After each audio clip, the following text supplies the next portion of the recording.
ಚಿತ್ರದುರ್ಗ ಜಿಲ್ಲಾ ಬಿಜೆಪಿ ವತಿಯಿಂದ ಇಂದು ನಡೆದ ವಿಬಿಜಿ ರಾಮ್ಜಿ ಜಾಗೃತಿ ಅಭಿಯಾನದಲ್ಲಿ ವಿಧಾನ ಪರಿಷತ್ ಸದಸ್ಯ ಕೆಎಸ್ ನವೀನ್, ಬಿಜೆಪಿ ಜಿಲ್ಲಾಧ್ಯಕ್ಷ ಕೆಟಿ ಕುಮಾರಸ್ವಾಮಿ ಮತ್ತಿತರರು ಭಾಗಿಯಾದರು.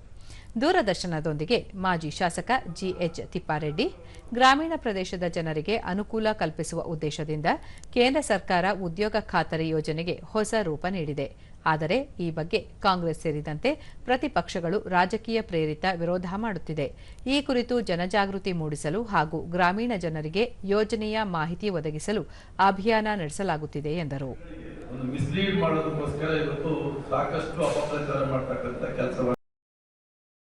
ಎಲ್ಲೆಲ್ಲಿ ವಿರೋಧ ಪಕ್ಷಗಳಿದ್ದಾವೆ ಮತ್ತು ನಮ್ಮ ರಾಜ್ಯದ ವಿಶೇಷವಾಗಿ ಕಾಂಗ್ರೆಸ್ ಸರ್ಕಾರ ಜನಗಳಿಗೆ ಅದನ್ನ ವಿರುದ್ಧವಾಗಿ, ಕೇಂದ್ರ ಸರ್ಕಾರಕ್ಕೆ ವಿರುದ್ಧವಾಗಿ ಇವತ್ತು ಜನಗಳಿಗೆ ಅಭಿಪ್ರಾಯ ಮೂಡುವಂತ ಕೆಲಸವನ್ನ ಅವರ ಮಂತ್ರಿಗಳು, ಅವರ ಶಾಸಕರು, ಅಧಿಕಾರಿಗಳ ಮುಖಾಂತರ ಮಾಡಿಸ್ತಾ ಇರ್ತಕ್ಕಂಥ ಈ ಸಂದರ್ಭದಲ್ಲಿ ನಾವು ನಮ್ಮ ಕೇಂದ್ರ ಸರ್ಕಾರ ತಂದಿರತಕ್ಕಂಥ ಈ ಬದಲಾವಣೆ ಯಾತಕ್ಕೋಸ್ಕರ ತಂದಿದ್ದಾರೆ, ಏನು ಅದರ ಮಹತ್ವವೇನು ಅಂತ ತಿಳಿಸೋದಕ್ಕೋಸ್ಕರ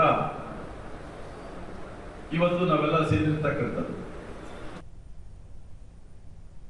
ಕೆಎಸ್ ನವೀನ್, ಜಿರಾಮ್ಜಿ ಯೋಜನೆ ಮೂಲಕ ಆರ್ಥಿಕ ದುರುಪಯೋಗ ತಡೆಗಟ್ಟಲು ಕೇಂದ್ರ ಸರ್ಕಾರ ಮುಂದಾಗಿದೆ. ಉದ್ಯೋಗ ಖಾತರಿ ಯೋಜನೆಯ ದಿನಗಳನ್ನು ಹೆಚ್ಚಿಸಲಾಗಿದೆ ಎಂದು ತಿಳಿಸಿದರು. 100 ಸಾರಿ ಹೇಳಿದ್ರೆ